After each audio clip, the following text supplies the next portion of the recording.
violently that her teeth chattered, but oddly she didn't feel cold. Trying to remember what her paramedic brothers had taught her about shock and cold weather survival, her mind wandered to worst-case scenarios. What if Tyler fell or hurt himself on the way back, or couldn't find the place where she'd fallen? What would happen then? Was it already getting darker, or was something wrong with her eyesight, too? The uncontrollable shivering and the pain coming from her knee were so intense they required almost all her attention. This was bad.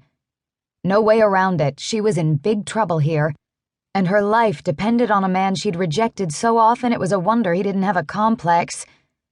The irony would be funny were it not for the awful pain coming from her knee.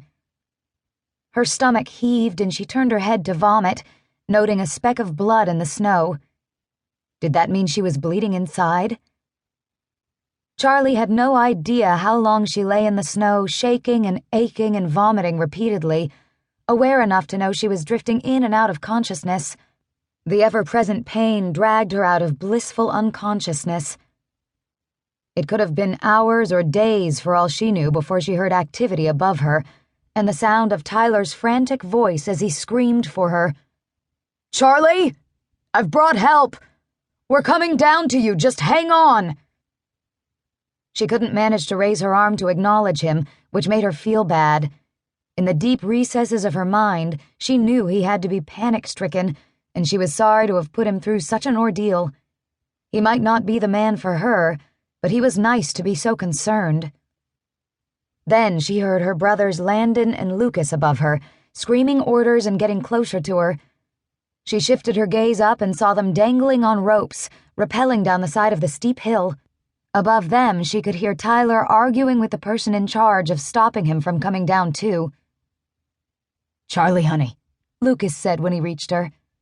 "Talk to me." "Hey," she croaked. "Where does it hurt?" "Everywhere." "Can you move everything?" She forced her fingers and toes to move. "Yeah." Landon came down on the other side of her. "That's one hell of a drop, sis. Leave it to you to do it up in style." Hurts." "I know. We're going to give you something for that. Hang on." The next hour was a blur of pain and agony and movement and people. They strapped her to a backboard and then got her into a litter that they used to haul her back up the way she'd come.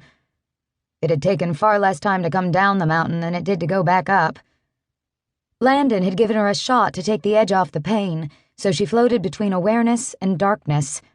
Nothing seemed real, except for the anguish on Tyler's face as he ran alongside her, holding her hand as the paramedics worked to get her down the mountain while the snow continued to fall. She wanted to shake him off, to tell him she didn't need him to hold her hand, but she couldn't seem to make her limb cooperate with the message from her brain. So she endured attention from him that she'd never wanted. Then it occurred to her that he'd saved her life, and she ought to cut him some slack. She'd see to that after she stopped hurting so badly. They bounced along the trail, every bump sending pain rocketing through her body. The worst of it was in her knee, which was now braced and iced, as if any part of her needed to be colder. Her teeth continued to clatter from the uncontrollable shivering that made her feel like she was connected to something electrical. Mercifully, she blacked out for a big part of the trip down the mountain, coming to as her brothers and the other firefighters pulled Tyler away from her so they could load her into the ambulance. In the background, she could hear him yelling at someone, begging to be allowed to accompany her to the hospital.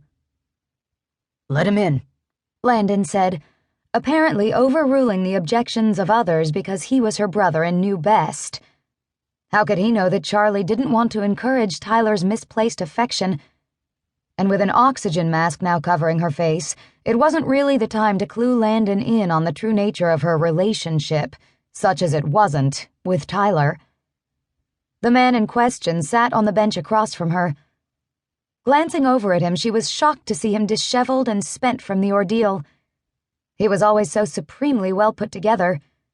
It was one of the things she'd found off-putting about him. He usually smelled and dressed better than her or any woman she knew. He was like her brother Hunter in that way. It would be weird to be attracted to a man who reminded